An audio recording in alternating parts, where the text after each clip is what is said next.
Ruma, welcome so much to the We Rise podcast. So glad to have you on today. Will you introduce yourself so folks know who I have the joy of speaking to today? Hey, Christine, thanks for having me today. I am Ruma Mazumdar. Great. And tell us a little bit about, definitely want to hear about your story and the really super cool work that you do, but tell us a little bit more about what you're up to in your day-to-day life. What kind of work do you do and what occupies your time?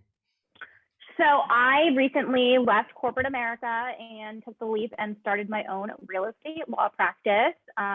Before that, I'd been a practicing attorney for 5 years in the real estate litigation arena. I was practicing in New York City where the hours were crazy, and I was Yes. in a place, you know, a wonderful place. I love my boss, I love my team, but corporate America is very much male dominated, Hmm. generally male white domination. Hmm. And I took a hard look during the pandemic and was just like, this is awesome that I've made it and I've got a seat at the table and I love that I can represent that, but I want to do something more, something bigger. And so I was like, all right, let's try doing this on my own. And Love that. I just started my practice in August, and what really motivated me to do it really was my mission of wanting to bring transparency to real estate transactions through education and technology. Um, a lot of my clients now are females, minorities, especially people in the South Asian community, given that I'm a female South Asian. Hmm. So, it's been really awesome to work with them and educate them and help them buy like one of their biggest assets in life, really. So Absolutely. I that's love what I'm that. doing now. That's my day to day. Yeah, that's so cool. So I can, I mean, I have a sense of what it takes to create that journey, in the sense of arriving. Can you talk a little bit about what your story, a little bit more about your backstory, about, what drove you initially to become an attorney, what inspired you to want to work individually with people? Just a little bit more about your background. I'd love to just hear more about you. Yes. So I am, the daughter of immigrants. My parents came here from India when they were in their teens, early 20s. My mom, like in her late teens, my dad in my early 20s. Hmm. He came for his MBA, and my mom came, her family finally like saved enough and they were able to come over. And, Hmm. they were here chasing the American dream. Right. And so they were looking to be educated here, to find a job here, work hard, and find success that they weren't going to find in India. Hmm. So that was, their story. And they got married young and they got pregnant young. Like my Uh-huh. mom had me at 23. Wow, So, right. I mean, I don't know what I was doing at 23. I had just graduated college and Right, I was like right. hanging out in New York City. My mom had a newborn. And so, my parents made a difficult decision for them to send me back to India to live with my grandparents. Wow. And so that I think really left like an impression on me of just, how hard you have to work. Mm. And that's really a lot of what has brought me here. And I think being exposed to that struggle in the Mhm. very beginning at such a young age, and then subconsciously exposed to it because I didn't really know what it meant at like 3, 4, 5 years old. um, but then as I got older, consciously being exposed to that struggle and understanding Mm. what it really takes to stand on your own and make a pathway for yourself. And so that's kind of what really brought me to where I am today. And from all of that, I knew that, those serious South Asian principles were really driven into me. Like you work hard, you study hard, and you find success. So of course, what did I do? I went to NYU for undergrad. Then I took some time and worked in Washington, D.C. as a paralegal at like one of the top law firms. Mhm. And I was like, okay, I want to become a lawyer. So I moved back to New York City for law school. I went to Cardozo. Mhm. And then, the big dream usually is to like go out and work at a big law firm. And so with that in mind, I was doing everything that I could in order to like get my resume set up to be hired at a big law firm. And then that's where I ended up. So, I took like that cookie cutter path that my Mhm. parents so very Right. much instilled in me because that was the like American dream for them, right? Like Mhm. we had our daughter and now she is so successful in this like crazy fast world, highly educated, and I wanted to do them proud. So like that's what I Right, followed. right, right. And so you had this amazing story especially of going to live with your grandparents. Yet, there are these ideals that your parents also have, and your own ideals for you. And then you hit a moment of arrival, whatever that means. According to which dreams. Can you talk a little bit about what that was like? This moment of arrival, or what did you see when you reached that point? Um, Yeah, so I feel like, I guess traditionally I arrived in that sense of a successful legal career when I started my first day at a big law firm in New York City as an associate with a six-figure salary and, maybe one of two minorities like in my mhm, whole practice group. mhm, And so I was just like, wow, I've got a seat at this table. I've got right, visibility here. I can really, I hope to affect some change here.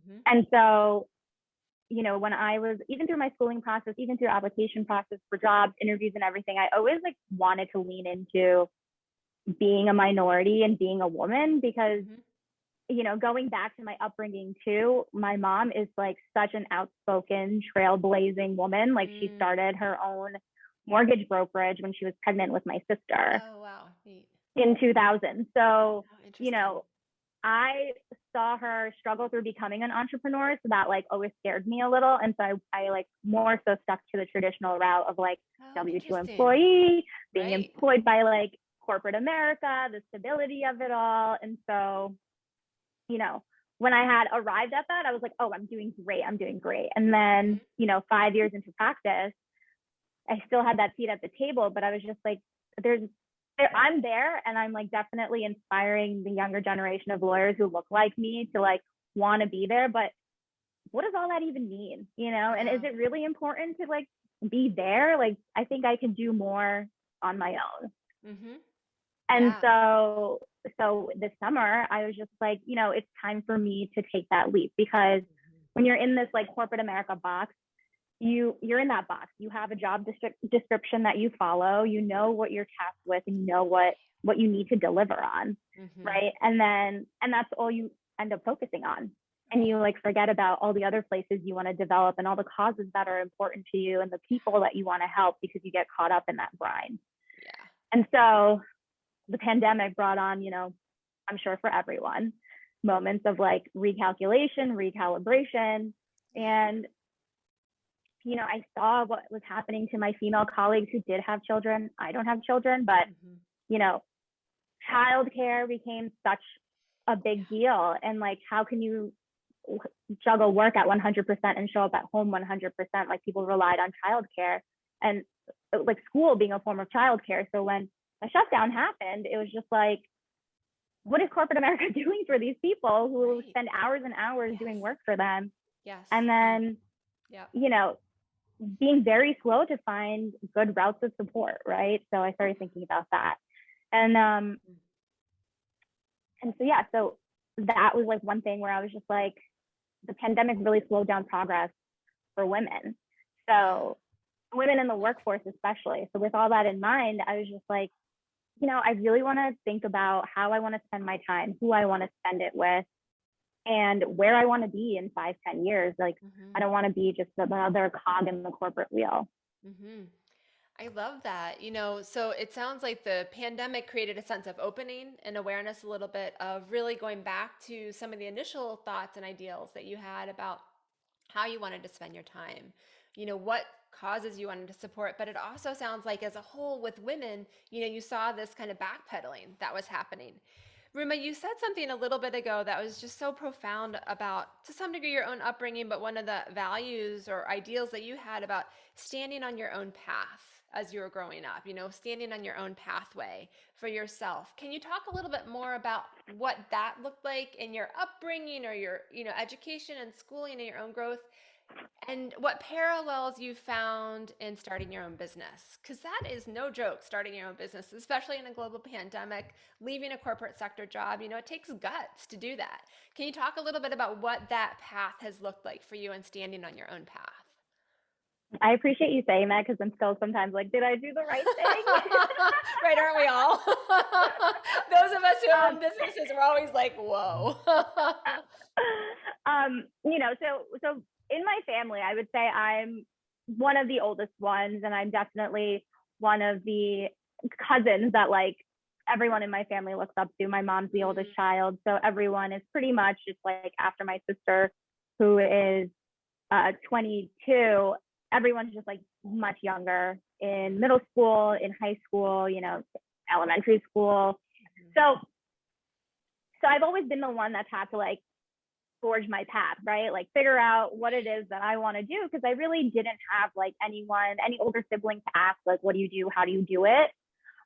So, from the very beginning, my parents like always say, like, you always just like figure it out. Like you figured out how to take your SATs, you figured out how to fill out your college applications, you figured out how to get to New York. Like I've always just been that person because I've always just had to figure it out. And I think it comes also from like when I was younger and I talked about my parents' struggle, they were working morning to night. I had a babysitter who lived like across the street from me. So when I'd wake up in the morning, like I had my regimen. I'd eat my cereal, I'd get ready for school, I'd walk to school with my neighbor's son. Then we would come back, we would do homework, and my parents would pick me up like at night, right? And like we had to do that for a really long time. And so a lot of what I feel like I have been doing with the decisions I've been making, going to law school is not that unique of a decision, especially in the South Asian culture, because we're always told like you go to school and then you become a doctor, lawyer, engineer, right? So I picked one of those paths, right? One of those three. So right. one of the three, right? So my parents couldn't be like that upset. But what I also saw was just like the traditional barriers, I guess, that I had to also break through, which is, my education was finished. I went to law school, I got my degree. But one of the things that my family was always hounding me about was just like, when are you going to get married? When are you going to meet someone? When are you going to get married? And I always had to push back and be like, listen, you guys emphasize education so much to me. Like, let me educate myself. Let me live my life, and let me figure out how to make ends meet before I bring in a partner who I certainly don't want to depend on to do that for me. So I kind of flipped the script on their heads, and they were like, okay, interesting. Right? How can we argue with that, right? They're like, oh, so she's going to law school. Got it. They can see. And so, I really like pushed back, and I think it's really helped, especially like in my family. I'm so grateful that like, everyone is educated. I was able to get my education. All my younger cousins and family, they're going to be highly educated too, because of just how much hard work our parents did, and what the prior generations like just laid the groundwork really for us to succeed, right? And so I always feel bad when I'm like, I'm challenging your traditional mindset, but you've got to like move with like these exciting developments where women are taking charge. Like it's not expected of me to just have my education but then do nothing with it. Like absolutely. Why would you encourage me to, and why would you spend all of that money to send me through schooling only for me to be responsible for the house and for the kids? There's like absolutely. There's so much more that like you should want me to do, that I should be, you should be proud of, because I'm here because of you.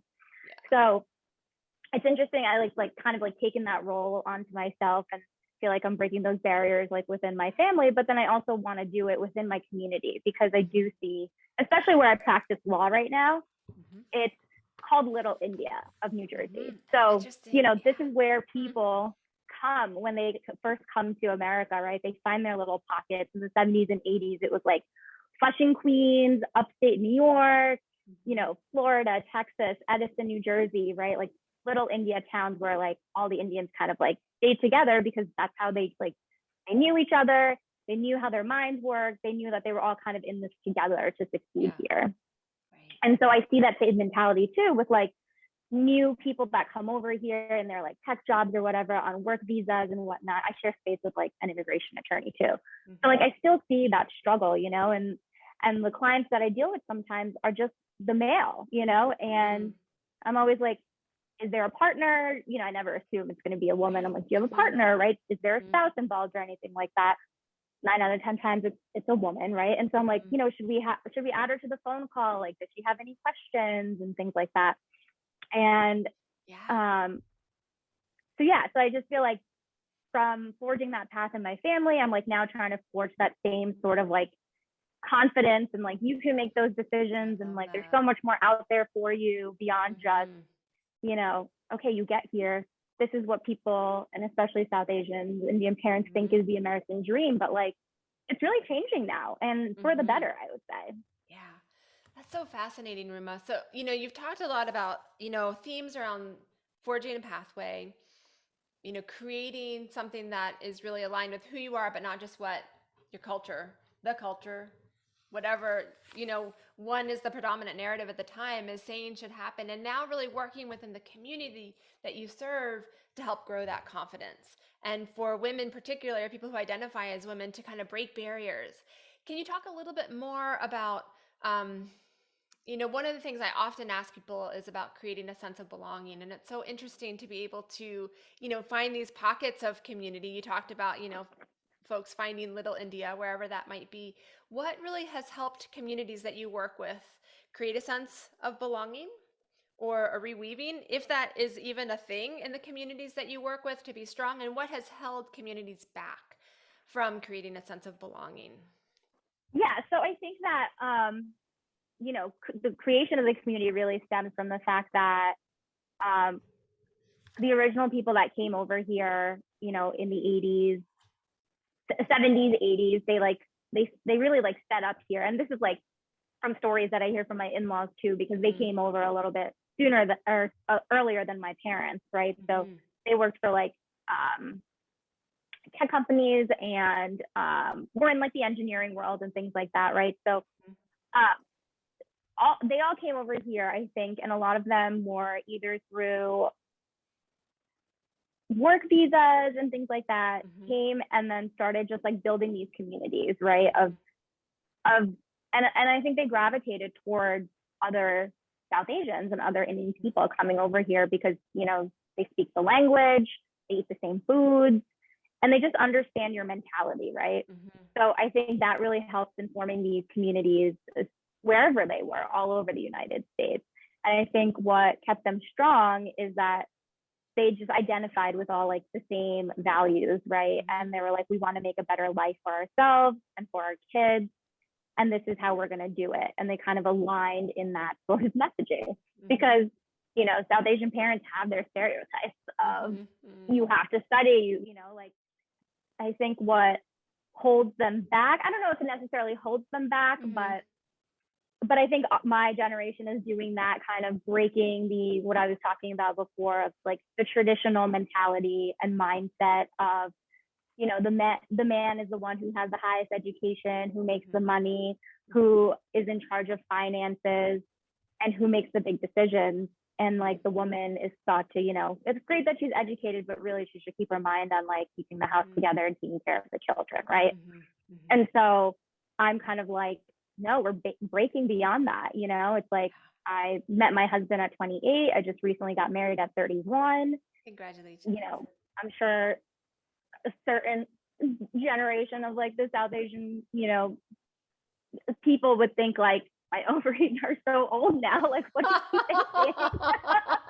Why hasn't she had Oh, kids that's so already? funny, right? But you know, now there's like South Asian women out there talking about like on Instagram and everything, talking about freezing their eggs and like just being more in tune with like what's going on now, putting success first, building up themselves without being connected to a partner.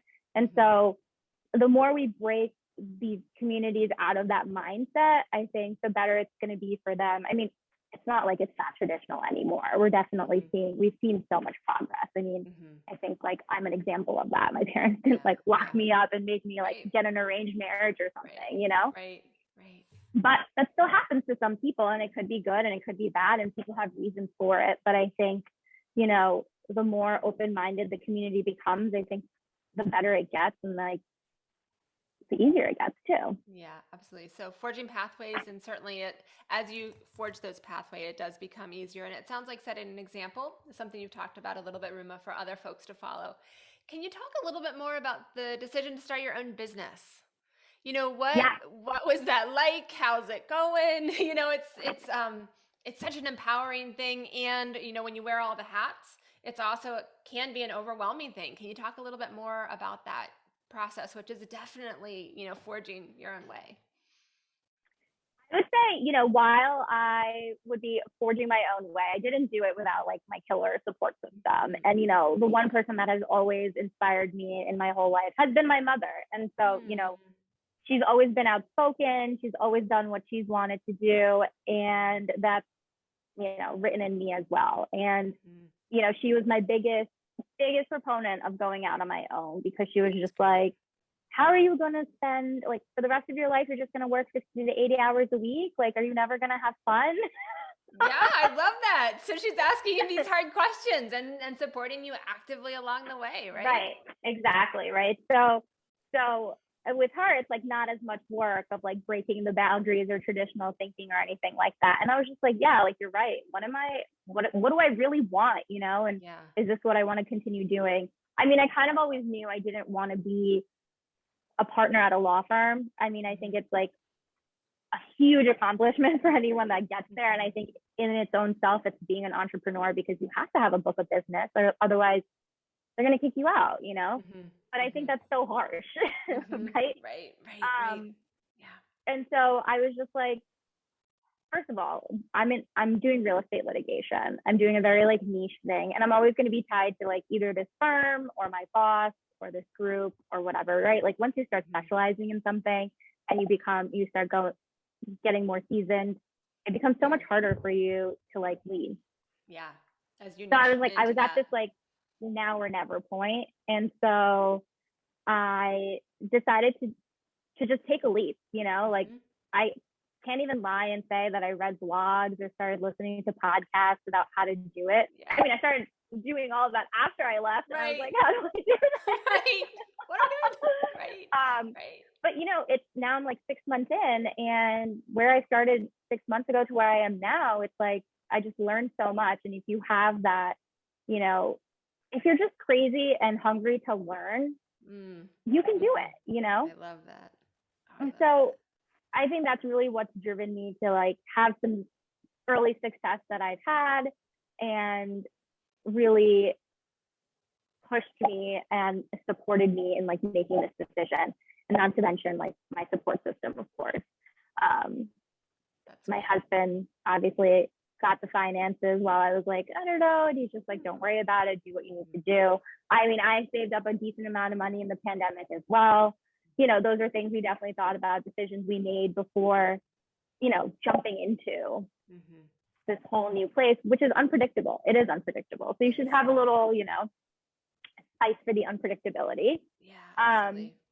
But it's totally doable. It's like you take it day by day, hour by hour if you need to, and you kind of like figure it out as you go. Like we mentioned before, there's no playbook to doing it. And ultimately, the cool thing about being a business owner is it gets to be however you want to build it, right? Like it's you, like you call the shots and you decide how you want to run your business. Absolutely. Love that. So it sounds like a couple things have been really key. Your support system has been really key, both in having the model, having the support, so having your husband, your mom have your back, and to be able to know things are important, knowing that you're making it up day by day. Talk a little bit more about what your day-to-day looks like, Ruma, and then I want to move into a little bit more about what brings you joy. How are you serving clients now in your work? What does the day-to-day interaction with your clients look like? Yeah, so day to day, I would say I usually meet a client at the point of when, after you've house hunted, you've put in an offer on a house, and that offer has finally been accepted. In this crazy market, people, it's so hard to get an offer accepted. So I usually come along right during when somebody needs something called attorney review. And so they'll call me up and they'll give me kind of the specs of the deal, and I'll sit down and we'll go through the contract, and we'll make sure they're protected if they're purchasing a home or if they're selling a home. And then I stay with them until the transaction closes. But other things that also come up along the way, and then also at the end, people now have an asset after they've purchased a home, right? So I'll talk about like, do you know what's going to happen in case you pass away or something like that? Do you have a will in place? I mean, F agents are like so known to just be like, I don't need a will. I don't need it. I'll get to it. I'll get to it. I'm not even that old yet. And it's just like educating them on like, well, wouldn't you want, if something, God forbid, ever happened, wouldn't you want it to go to the person you want it to go to? Like, why would you leave any questions behind them, things like that, right? So it's like educating them just beyond the real estate transaction too. That's great. Yeah. So being able to be available and helping people see things that they might not be able to see in their everyday course of life.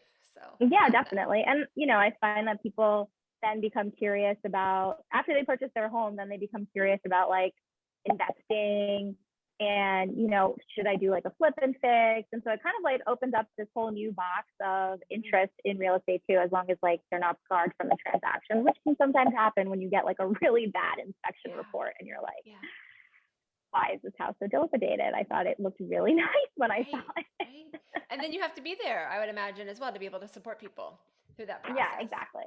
So, you know, it's every question from like, how am I going to get this fixed in the house to, you know, we order something called a title report to make sure that the person selling the house has the right to sell the house, and making sure that, you know, property is transferred free and clear of any issues to them in the future.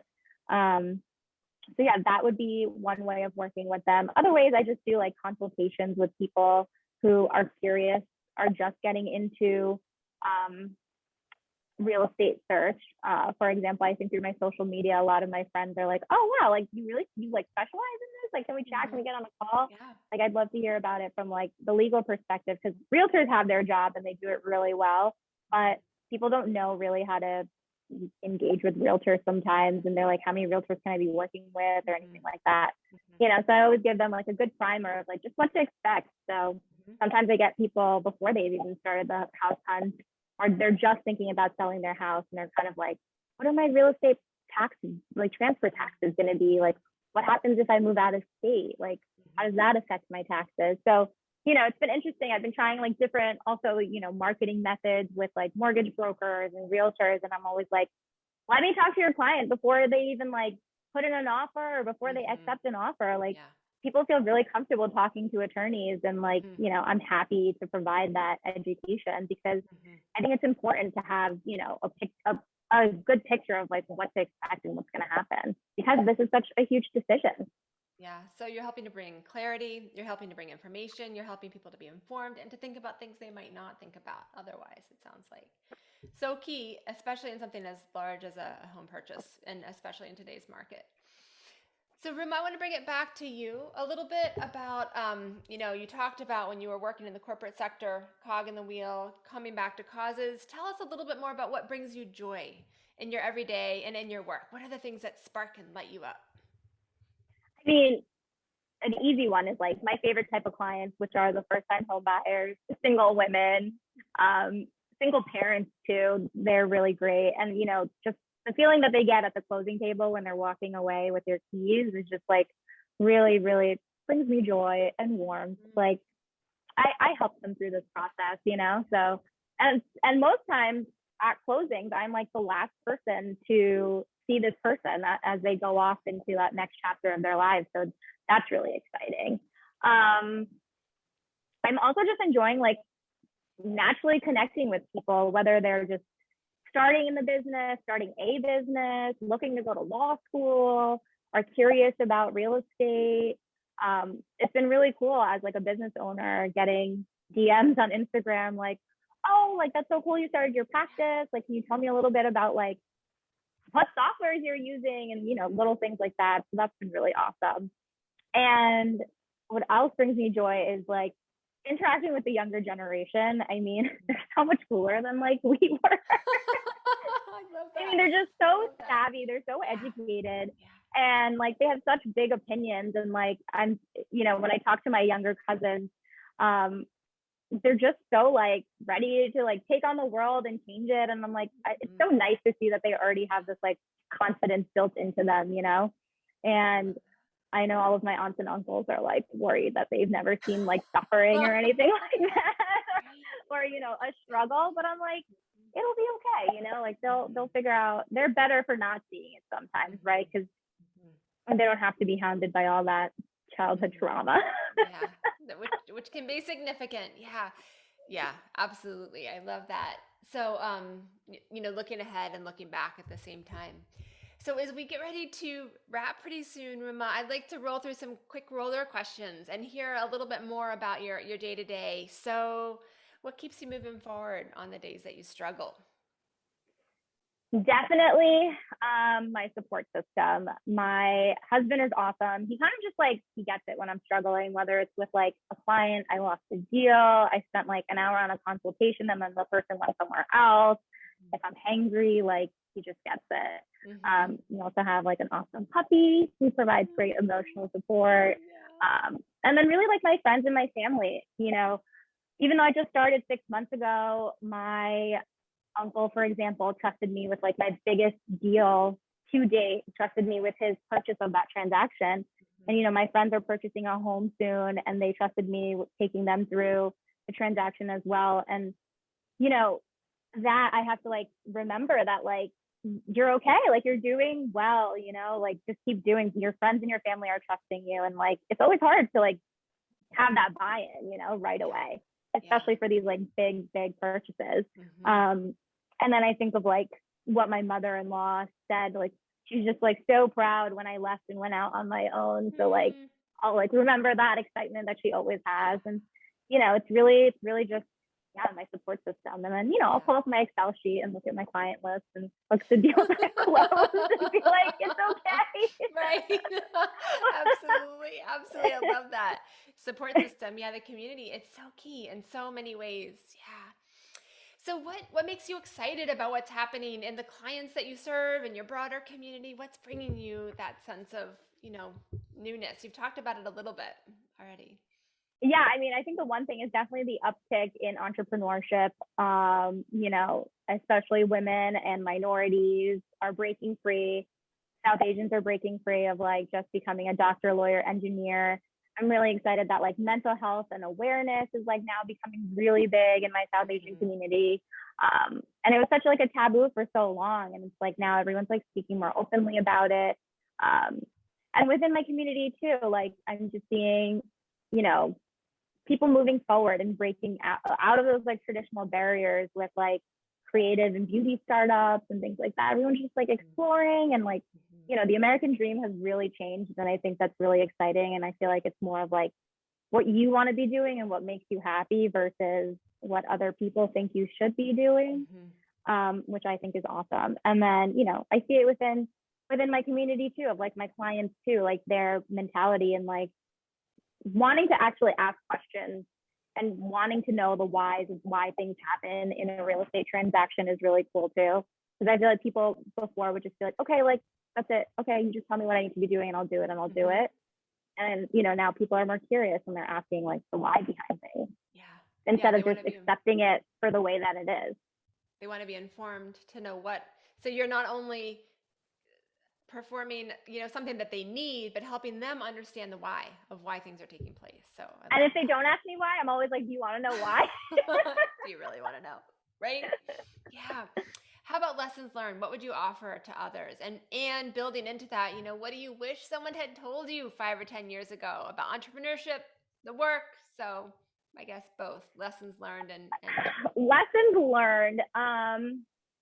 For a type A person like me, a lesson learned is you don't have to have a business plan and everything step by step, because I certainly did not when I quit corporate and started my job. And maybe it would have been easier if I had it, but it probably wouldn't have been as fun, because I probably would have come up and been like, wait, I'm at step 2. Step 2 is not, I'm seeing step 2. Wait, why is step 5 like step 2? Yes. So, just taking the leap and believing in yourself is great. And I think if that was something someone told me 5 years ago, just bet on yourself, like I would have been like, it's crazy. Like I'm just gonna do what I know how to do. I'm gonna follow the traditional route of success that I've seen everyone else do. And I think that I would tell myself also, your existence, being a woman, being a minority woman, being a highly educated minority woman is major. And that existence alone is is affecting change and it's not a hindrance, right?